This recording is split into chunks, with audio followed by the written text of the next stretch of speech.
Султан Ибраимовты өлтүргөн ким?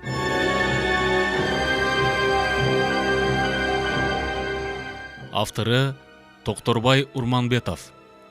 Окуган жана аудиолоштурган Адилет Чубаков.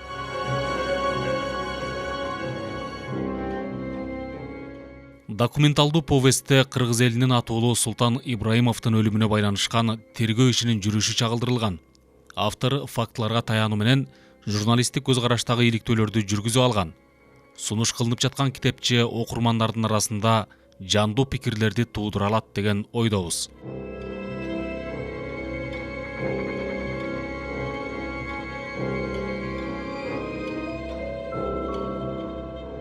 Экинчи аудио бап. Кырсык. 4 декабрь. Номер 10 конок үйү. Саат 4:00. Кийинки жылдары Рева Касымовнанын тынчы жок эмнегедир. Басса турса жүрөгү дүпөйүл болуп, коркунучту алдын ала сезгенсип, өзүнчө жүрөк зада. Айрыкча телефондогу белгисиз адамдын тынымсыз коркутушу, кала берсе 80-жылдагы маркум Султан Ибраимовичтин иштин аркасынан түшүп, эрте кетип, кеч келиши, мүнөзүнүн мурункудай болбой, сузураак тартып баратышы анын шектенүүсүн ого бетер күчөтүп жибергенси да. Күйөөсүнөн суроого батынбады. Анткен күндө да ал баары бир айтмак эмес. Кайра туруп, бала болуп башына жүн чыкканы бир да кишиге жамандык кылган жок. Жетимчиликтин запкысын башынан өткөргөн Султан, жокчулук, кайгы, капа, кыйынчылык дегенди жакшы билүүчү да, кыйналып кысталган адамды көргөндө аны менен кошо кыйналып кысталып, жартынанды тең бөлүшүп жей турган. Кудай алдында да, адамгерчиликтин алдында да абийири таза. Өз айткандай, биздин душманыбыз жок. Же элчилеп үйдөн үйдү заңгыратып салбасак, атасынан калган 4 курум там эскилиги жеткенинен ураганы турат айылда. Бала чака, кыз күйөө, урук туугандарды көтөрмөлөп, иштен ишке, кызматтан кызматка көтөргөн жери жок. Ар ким өз арабасын өзү тартууда, оокат чай, эмерегибиз деле эл катары, орто интеллигент менен барабар. Анан эмнеге чочулайбыз деп өзүн өзү сооротуп коюучу. Деген менен жашыруун коркунуч сезимине кезек-кезеги менен башпага кала турган. Анда жүрөгү бир солк этип алар эле. Ошондон уламбы же тигил бала кезинен калган тарбиясыбы айтор, улам сергек тартып баратты. Бул сапарда ойгонуп кетти. Кандайдыр бир оор нерсе полго кулап түшкөндөй болду. Дароо башын көтөрдү. Бир аз кыңая ачылган эшиктен коридордун жарыгы көрүндү. Капырай, Султан эшикти жаап кетпеди беле? Же мага ошондой туюлдубу? Деп ой жүгүртө ордунан тура баштады. Аңгыча кимдир бирөөнүн ары бери басканы туюлду. Кайра ошол эле замат угулбай калды. Султан? Эй, Султан, эмнели уктабай басып жүрөсүң? Деди Рева Касымовна. Оорусу кармап, өзүн алаксытыш үчүн ары бери басып жүргөн го деп да жиберди оюнда. Жамандык жөнүндө туйганда, сезген да жок. Халатын чалабыла кийине эшикти ачканда, бурчтагы жумшак креслодо отурган адам көрүндү көзүнө. Ал дал ошол отурган калыбын бузбай мындай деди. Сизди 1 минутага мүмкүн бекен? Бейтаныш адамга не деп жооп берерин билбей, дендароо боло түшкөндө тигил дагы эле тикирейген калыпта суроо таштады. Биз жөнөй берсек болобу? Сиз өзүңүз кимсиз деги? Юра менен мергенчиликке чыгалы деди элек. Ошондо гана тигил адамдын тизесинин үстүндө жаткан мылтык көзгө даана көрүндү. Мылтыкты көрөр менен ого бетер коркуп кетти.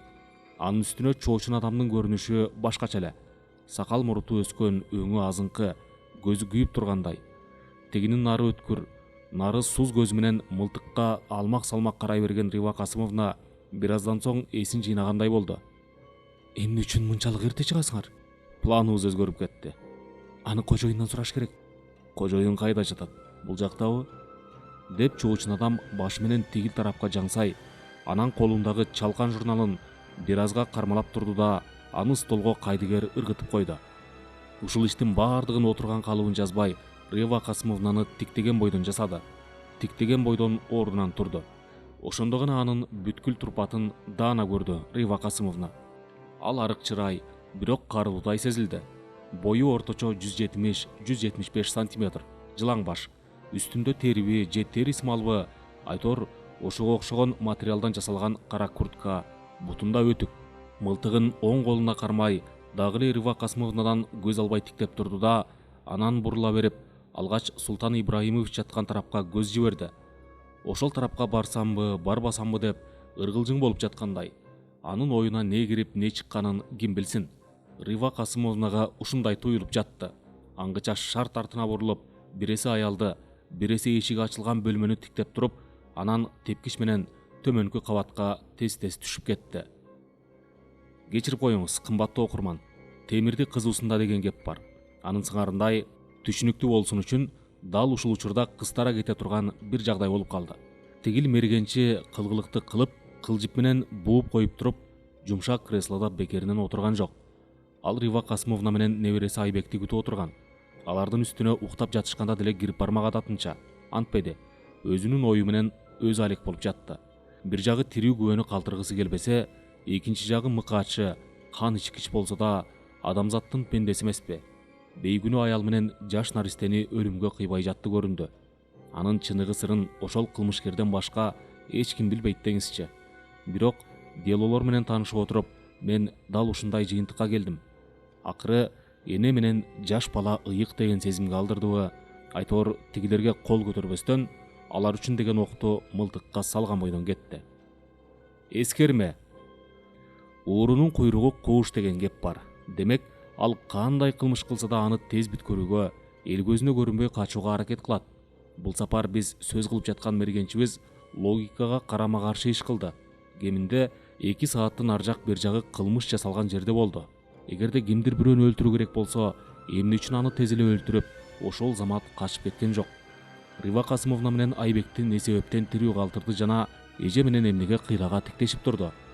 Чолпон атадан бирөөнү өлтүрүп, шаарга тополоң салып коюп, андан 2 кадам алыстыкта коркпостон не үчүн жүрдү?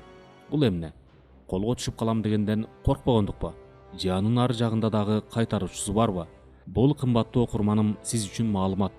Андан жыйынтык чыгаруу же чыгарбоо өзүңүздөн. Мергенчи төмөнкү кабатка кандайча түшкөнүн, анан кайсы бөлмөгө киргенин байкаган жок Рива Касымовна. Күйөөсү жөнүндө ойлоду. Экинчи кабатта өзү жаткан бөлмөдөн бир аз мындайраак жайгашкан эс алуучу жайга баш бакты. Адып эшикти ачканда баардыгы өз жайында тургандай болду. Султан Ибраимович ысыганданбы же башынан адатыбы, эки бутун ачык коюп, жууркандын бир учун курсагы менен тизесине чейин жаап койгон. Төшү ачык, башы сол тарапка кыңайган калыпта, бейкапар уктап жаткан сымал. Анан Рива Касымовна күйөөсүнө жакындап, ойготмокчу болуп жатып, көзү анын сол чыкыйына урунганда, көзүң жамандыкты көрбөсүн, жер астын үстүн боло түштү. Эже араңдан зорго, Султан, Султан, деп кыйкырып, төшүнөн түрткүлөдү. Мурдунан, оозунан аккан кан чыкыйынан агып түшкөн канга аралаша жаздыкты кызыл ала кылып жатты. Ошол замат жанагы мергенчи эсине түштү да, ишти жалпы жонунан болгулоп, ошол эле бөлмөнүн бурчундагы столдо турган телефонду колуна алды. ВЧ жооп бербей жатты. Рычагты кайра-кайра баса берди. Аңгыча Султан Ибраимович онтогондой болуп кетти. Ким билет, эмне кыларын билбей, заманасы куурулуп турган эже үчүн күйөөсүнүн өлүм алдындагы абалы ошондой болуп сезилди. Же балким раматлык киши чынында эле акыркы жолу оңтогондур.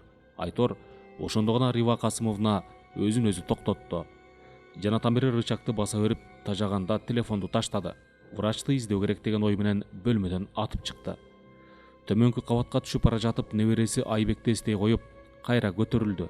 Аны дароо ойготуп, чала уйку болгон неме ыйлабасын дедиби? Кулунум, атаң ооруп жатат, доктор чакырып келели, деп шаша-уша кийгизди.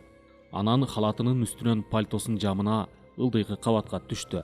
Сыртка чыгаардан мурун Юраны ойготоюнчу, жардам берсин деген кыязда ал жактан бөлмөнүн эшигин кандай ачса, көз ачып жумгуча дал ошондой жапты. Көзүнө терезенин түбүндө кызыл жаяк кан болуп жаткан Вольфтун денеси көрүндү.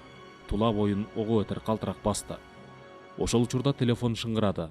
Үстүңкү кабатка учуп жетип, алло деп жаткан аялдын үнүн угаар замат Султан Ибраимович өлүм алдында жатат, жардам бергиле, деди да кайрадан төмөнкү кабатка түштү. Сыртка чыкты. Ал жердеги уулун жетелеп поликлиникага барса, эшиги бек, каалгада кара кулпу. Көзүнө өлүм алдында жаткан Султан Ибраимович элестеп, жан соогалап келген дарыгери жок болгон соң, эмне кыларын билбей, жер көчүп, айлана чөйрө аңтарыла түшкөндөй болду эже үчүн. Чала була кийингенден улам үшүдүбү, же апасынын түрүнөн чочудубу, Айбек ыйлай баштады. Аны укканда жок эже. Небересин жетелеген бойдон эми конок үйлөрүн кыдыра баштады. Ар кайсы эшикти ургулай, врач керек деп кыйкырып жатты. Аңгыча кимдир бирөө эшигин ачты. Андан сымбаттуу токтолуп калган адам көрүндү. Айланайындар, жардам бере көргүлө, күйөөм өлүм алдында жатат деген аялга тигил эшик ачкан адам уйкусун бузган үчүнбү же болгон өзү ушулбу айтор, врач биздикинде жок, нары жактан издегиле деп эшикти жаап койду. Эң биринчи жолуккан адам эле күйөөсүн өлүмдөн алып калуучудай болуп келе жаткан эжеге тигил кишинин жообу балта менен башка чапкандай эле болду. Делолор менен таанышып отуруп, дал ушул жерге келгенде мени да кимдир бирөө төбөдөн армуштагансып, тигил атам замандан бери дүйнө элинин өзүнүн боорукерлиги, кең пейилдиги, ак көңүлдүгү менен таң калтырып келген кыргызымдын эми кыйчалышта мерездене эшикти жаап коюшу түшүнүгүмө сыйбай жатты. Эмесе дал ошол адамга сөз берели. Милициянын генерал майору Шабыров Жапардын тергөөдө берген жообунан. Шабыров: 3 декабрдан 4 декабрга караган түнү кимдир бирөө эшикти ургулап жатканынан ойгонуп кеттим. Карасам 5 жашар баланы ээрчиткен аял туруптур. Ал аял врач керек, Чернов кайда жашайт деп сурады. Мен нары жактан издегиле дегендей кол серпип койдум да эшикти жаптым. Ошондо саат 4-төн 20 мүнөт өткөн.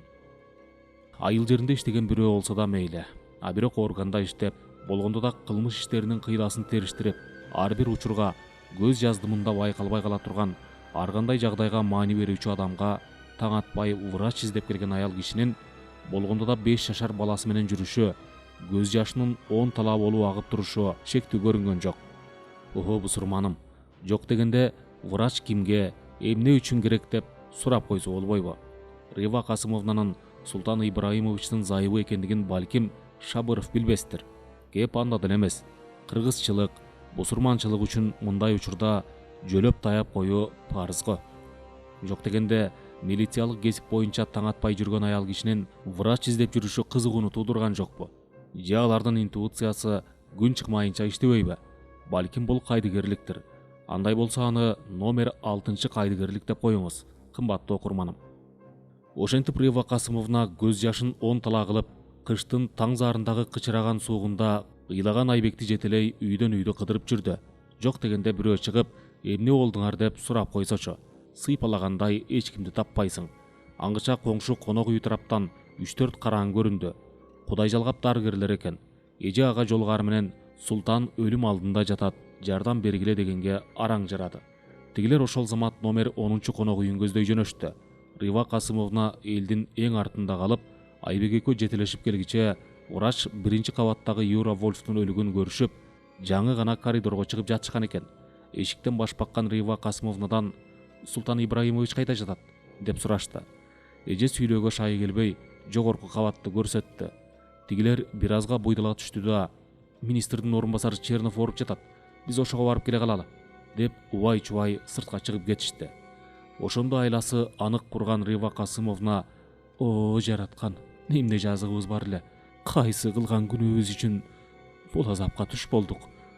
Султаным өлүм алдында жатат. О, эл журт, жардам бере турган бирөөңөр жокпу?" деп өксүй ыйлап алды. Деген менен эженин муңзарын эч ким уккан жок. Убакыт болсо өтө берди. Эскерме: Гиппократтын чыгарган анты дарыгерлер үчүн милдеттүү түрдөгү закон болуп калгандыгы бардыгыбызга белгилүү. Андан баш тарткан адам врач эмес. Негизги милдети оорулуу адамды айыктыруу, өлүм алдында жатканына колдон келишинче жардам берүү. Бул жерде иш теңирден тескери болду. Өлүм менен өмүрдүн так ортосунда жаткан адамды таштап кетишти. Эмне үчүн? Көрсө коркушкан имиш. Кашан ичинде кийин тергөөдө ушундай мааниде жооп беришкен. Өлүм алдында жаткан адамды көргөндөн корккон врачты уккан белеңер. Кайсы адам ушуга барат? Кеч болуп калды дегидей, Султан Ибраимовичти жалгыз аялынан башка эч ким көргөн жок. Балким ошол учурда жаны менендир. Балким чынында эле кеч болуп калгандыр. Эмнеси болсо да врач ошол замат көрүп, эгерде али тирүү болсо, акыркы мүмкүнчүлүктү жасап көрсө гана деген үмүт. Ата канат, бул жалган дүйнөдө дарыгерлерибиз ошого да жарабады. Анысы аз келгенсип, Черновду көрөбүз деген эмнеси? Деги ал өзү ким? Чернов ошол кезде республиканын саламаттыкты сактоо министринин орун басары болуп турган адам. Санаторияда эс алып жүргөн. Анан врачтар дал ушул адам менен Султан Ибраимовичти көрүүгө болор болбосун кеңешүү үчүн барышкан. Эмне үчүн? Бул жагдайда, кымбаттуу окурманым, сиздин ой жүгүртүүңүзгө кошумча маалымат деп эсептеңиз. Рива Касымовна 15-16 бөлмөдөн турган 2 кабаттуу үйдө өлүктүн ортосунда небереси Айбек менен ыйлап отура берди. Анын башка аргасы жок эле. Алардын көргөн азап тозогун, көз жашын, эженин каңырык түтөткөн, каргылданган үнүн пендем деген угуп да, көрүп да чыдай турган эмес. Жалган дүйнө деген ушул. Раматылык Султан Ибраимович жаткан ордунан козголуп да койбостон, жарык дүйнө менен коштошууга да үлгүрбөй жөнөй берди. Жанында аялы менен небереси калды. Алардын кайгысын, муң зарын бөлүшкөн эч ким болбоду. Таң агарды, жерге жарык түштү.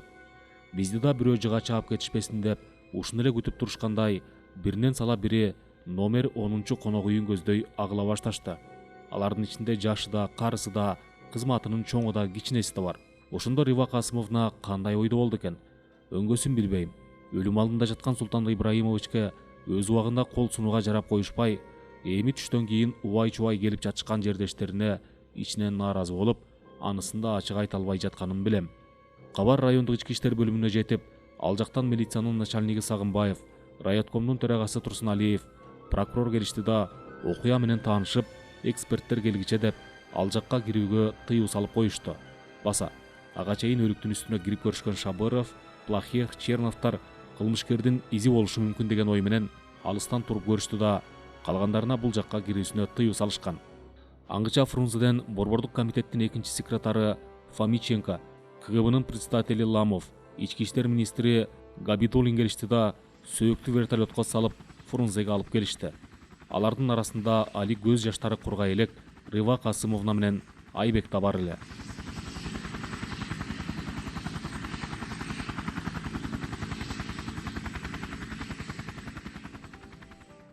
Кырсыктан кийин тергөөнүн башталышы. Чу деген эле жерде тергөө башталбайт эмеспи? Алгач окуя болгон жер менен таанышуу, кылмыш ишинин мотивин болжолдоо, кылмышкер калтырган изди, буюмду табуу, андан соң версия чыгарып, анан тергөө ишин жүргүзүү керек. Бул жерде да ошондой болду. Адегенде окуя болгон жерди тиешелүү адамдар аныктап, тактап чыгышты. Сиздерге аны тааныштыруу максатында орус тилинде бердик. Бул үчүн кечирип коюңуз окурманым. Анткени жагдайды толук элестетүү үчүн сизге да, айтуучу мага да жеңил болот. Протокол. Осмотр места происшествия. Город Чолпан-Ата. 4 декабря 1980 года. Старший следователь по особо важным делам следственного отдела ГКБ Кыргызской ССР капитан Фатеев ВП, прокурор-криминалист прокуратуры Кыргызской ССР Аксенов НД, техник-лаборант прокуратуры Кыргызской ССР Родионов ЮН. Установлено. Корпус номер 10 санатория город Чолпан-Ата хозу Советского министерства Кыргызской ССР расположен на южной стороне территории в 100 метрах к северу от берега озера Исыкуля и в 70 метрах к юго-востоку от корпуса 12. Корпус представляет собой двухэтажного коттеджа, облицованный мраморной крошкой с декоративными квадратными разделами, с открытой террасой и плоской крышей. Цоколь здания облицован черными мраморными плитами. Фасад корпуса выходит на юг. Вокруг по периметру асфальтовые дорожки шириной от 3,5 до 4 метров. Корпус имеет 3 входа. Дверь и запоры повреждений не имеют. Стекла целые. На первом этаже 2 окна. На краю подоконника напротив средней обвязки рамы имеется наслоение вещества коричневого цвета длиной 10 см, похожего на грунт в виде маска, расположенного от правого края окна на расстоянии 1,4 метра и кусочек засохшего серого вещества, похожего на фекалии птиц. Они упакованы в отдельные пакеты под номером 1 и 2.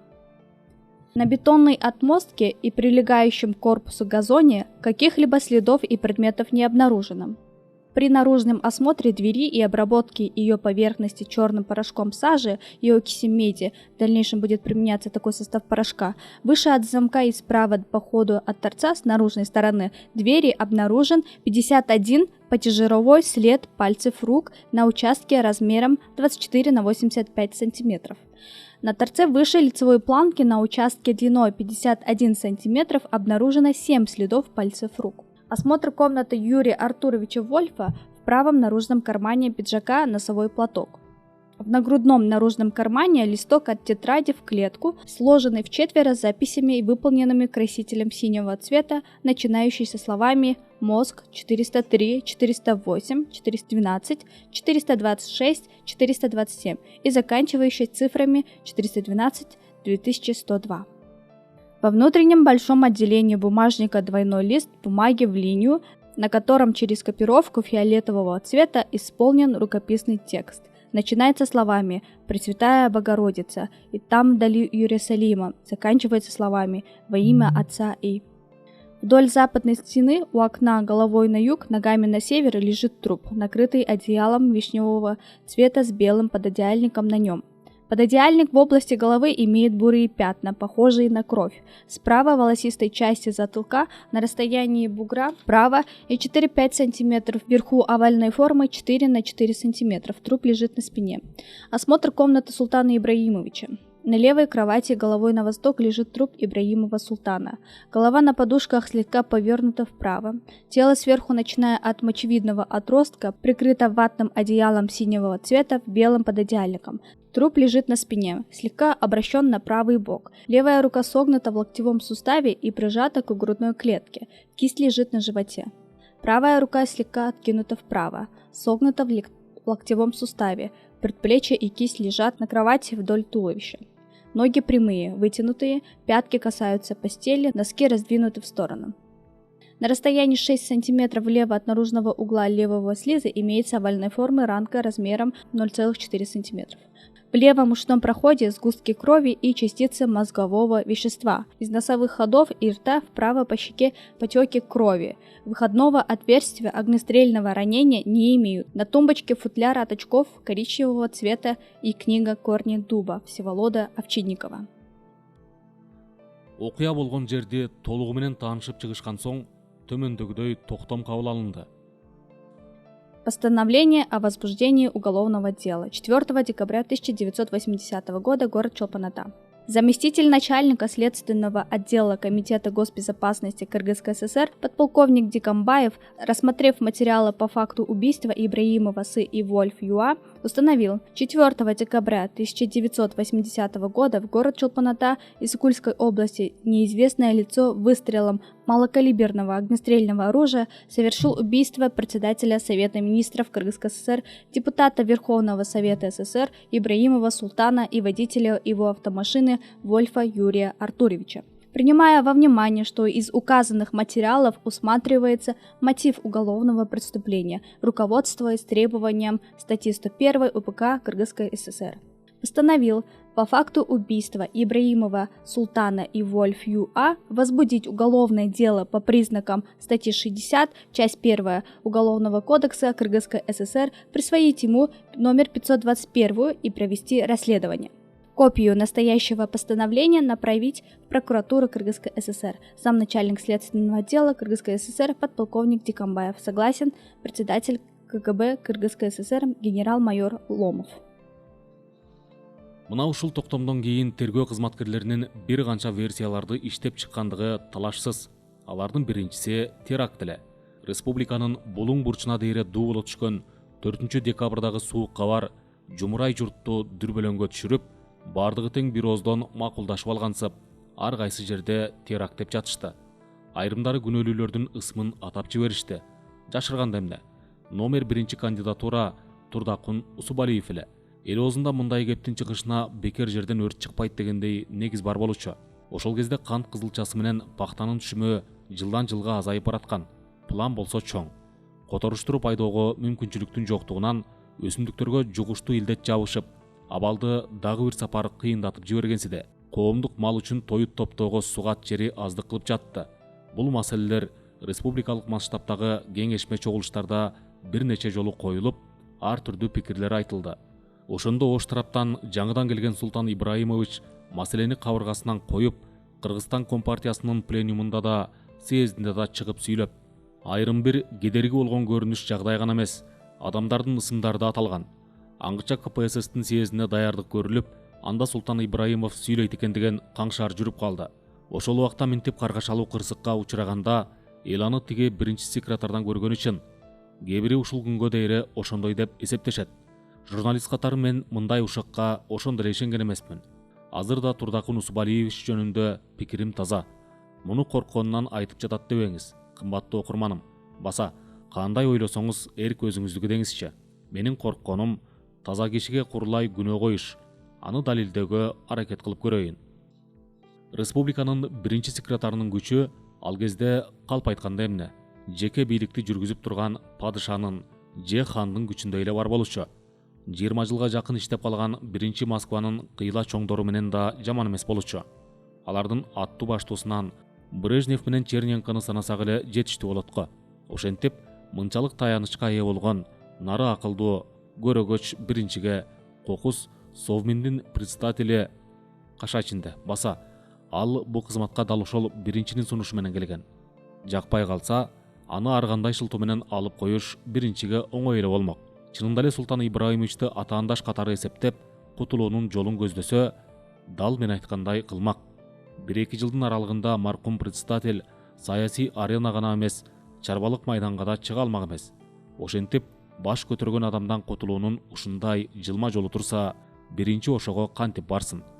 Деген менен бул адамга дал бүгүнкү демократиядан пайдаланып айта турган дооматым бар. Аны баяныбыздын ыңгайлуу учуру келгенде айтарбыз. Азыр кайрадан окуянын жүрүшүнө өтсөк. Ошентип эң биринчи версиясы теракт турду. Бул термин түшүндүрмө сөздүктө саясий душмандарга карата колдонулуучу зордук-зомбулук, аларды өлтүрүү деп түшүндүрүлөт. Аны адатта ошол саясатка аралашкан адамдар жасашат. Бирок ошол кездеги замандын агымы, тоталитардык режимдин жолжобосу бул версияны аягына чейин жүргүзүүгө жол берген жок.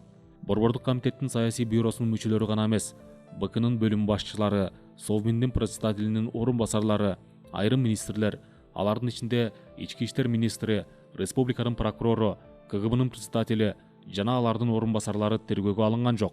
Бул Султан Ибраимовичтин өлүмүнө байланышкан тергөө группасынын алсыздыгынан эмес, ошол кездеги бул өңдүү санкциянын жоктугунан улам болду. Ошентип теракт версиясы катары жарамсыз болгондуктан аны тергөө ишинен алып таштады. Экинчи версия уюшкан кылмыш иши эле. Ага кошумча катары жекече өч алуу версиясы пайда болду. Мына ушул эки версия тергөө ишинин аягына чейин жүргүзүлдү. Баса, кымбаттуу окурманым, жогорку версиялар тергөө иши тиркелген документтерде жок. Бул биздин жашыруун сыр, эч кимге айтылбайт. Анын үстүнө тандалган версияларды таржымалдаган кагаздар тергөө иши аяктаган күнү өрттөлүп жиберилет деп түшүндүрүштү мага КГБнын кызматкерлери. Балким ошондойдур. Балким криминалистикадан түшүнүгү аз мага окшогон журналистти жок шылтоо менен алдап коюшкандыр. Кантсе да ар бир жүргүзүлгөн суракты үңүлө кароо менен жогорку версияларды болжолдодум. Ошол менин болжолум тиш каккан кээ бир юристтердин айтканына караганда дал үстүнөн түшкөндөй эле болуптур. Кийин шектүү делүү эсептелинген Смагин пайда болгондон кийин тергөө ишинин жалпы наамы төмөндөгүчө өзгөрөт. Комитет государственной безопасности Кыргызской ССР, Следственный отдел. Уголовное дело номер 18 в отношении Смагина Александра Михайловича по признакам преступлений, предусмотренных пунктом 4 статьи 94 и частью 1 статьи 229 Уголовного кодекса Кыргызской ССР, начато 4 декабря 1980 года, окончено 2 июля 1981 года в 36 томах. Ушул жерде бир айта турган сөз. Кымбаттуу окурман, тергөө ишинин 6 айга созулушу көппү же азбы? Эгерде каза болгон киши жөнөкөй эле карапайым адам болсо, анда бул мөөнөт узак. Эгерде каза болгон адам Совминдин председатели менен шофёру болсо, ага кошул ташыл дагы 2 адамдын өлүшү кашан ичинде. Биринчиси Коңуратов Салы, экинчиси Букреев. Бул кишинин жөнтөгүнөн Султан Ибраимовичтин өлүмүнө байланышкан кат табышкан. Ага убагы келгенде өзүнчө токтолобуз. Башка кылмыш иштеринин ачылышы тергөөчүлөрдүн колун байлап койгондугу үчүн. Анын үстүнө кыргыз жергеси гана эмес, бүткүл СССРдин аймагында республикалык жетекчиге түздөн түз кол салып, ачык түрдө өлтүрүп кеткен окуя болгон эмес. Анда азыркыдай заман кайда? Бир жагынан КПСС борбордук комитети, СССРдин КГБсы менен МВД прокуратуралары, экинчи жагынан өзүбүздүн борбордук комитет шаштырып, жалпы эле элдин, кала берсе дүйнөлүк дос душмандардын алдына ишти тез бүткөргүлөрү келип жатты. Мына ушундай учурда Турдакун Усубалиевичтин токтоолугу, чечкиндүүлүгү керек эле. Тилекке каршы ал дагы тергөөнү тез аяктоого шашты. Ал учурда биринчи секретардын тыңчылары эл арасында болуп жаткан сөздү жашыруун түрдө ага жеткирип тургандыгын болжолдоо кыйын деле эмес. Демек көпчүлүк аны кылмышкер катары эсептеп тургандыгын билген. Ошону биле туруп, эмне үчүн тергөө ишин шаштырды? Балким кызматтан алып койбосун деп Москвадан корккондур. Орун, бийлик адам баласынын чекесине түбөлүк менчик катары жазылып берилген эмес. Эртедир кечтир бошотуп бермек. Андай болгон соң, биринчиден кызмат, орун деген баракет баскырдан кымбат адам казы болуп жатканда, болгондо да замандашы, жолдошу, кала берсе шакирти Султан Ибраимович, кашан ичинде Султан Ибраимович дал ушул Турдакун Усубалиевич биринчи болгондон кийин министр, алгач БКга, андан соң партиянын Ош обкомуна секретарь, кийин Совминге председатель болгон. Кала берсе шакирти киши колдуу болуп өлгөндө, экинчиден эл арасында айтылган ушак айыгынан арылуу, таза чыгуу үчүн кызматына да кол серпеп, тергөө ишин кысмакка алдырбай, терең, мазмундуу жүргүзүрсө болмок. Мына ушул себептерден улам бардык жерде биринчини таза деп жүргөн мен эмне жооп береримди билбей күдүктөнө түшөрүм ырас. Мен буларды кымбаттуу окурманым, сиздин ой жүгүртүүңүз үчүн маалымат катары эскерме кылып жаткан жерим жок. Андай кылсаңыз эрк өзүңүздүкү. Тек гана сөздүн ыңгайы келгенде мурунку биринчи жөнүндөгү оюмду ортого сала койдум. Эмесе окуянын жүрүшүнө кайрадан көңүл бөлөлү.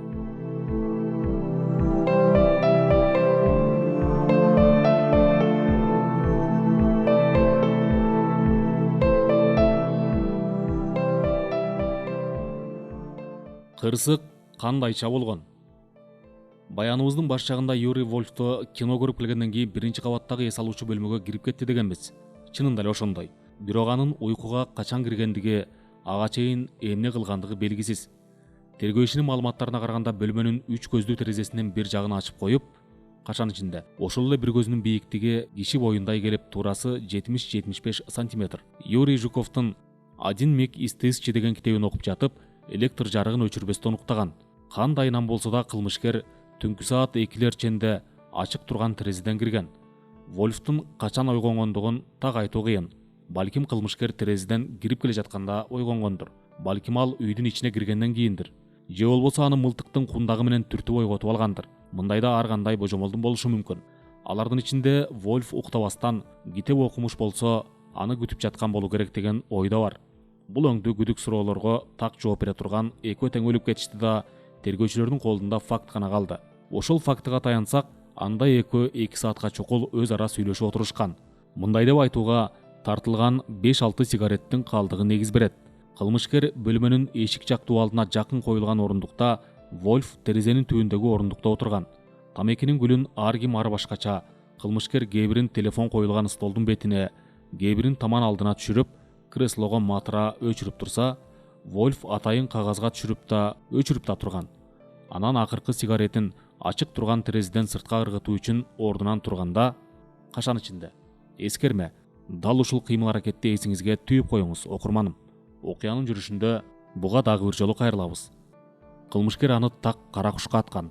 Вольф кыйкырууга чамасы келбей, тилин тиштеген калыпта терезенин түбүнө узатасынан кулаган. Сиздерге түшүнүктүү болуш үчүн ошол бөлмөнүн схемасын келтирейин. Баса, бул тергөө ишине тиркелген схеманын так көчүрмөсү эмес. Мен аны эстеп калышым боюнча чыйдым. Схема 1. Номер 1. Ыргытылган жаздык.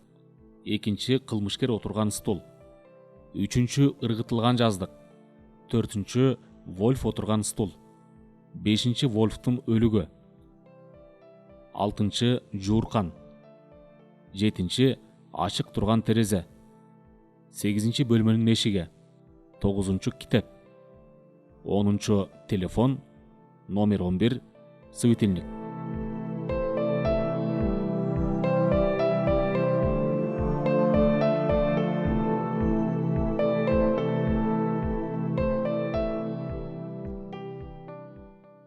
Схема 2. Номер 1. Бөлмөнүн эшиги. Номер 2. Кылмышкер турган жер.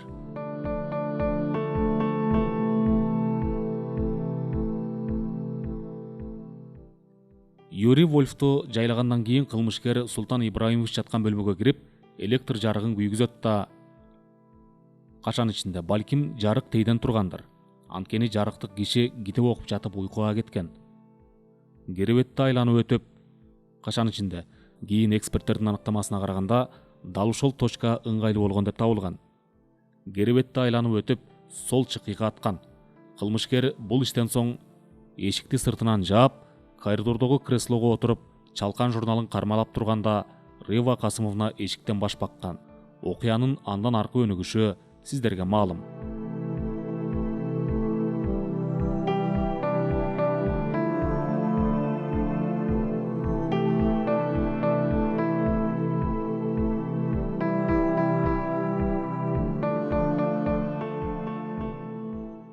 Тергөөнү чаташтырууга жасалган аракет.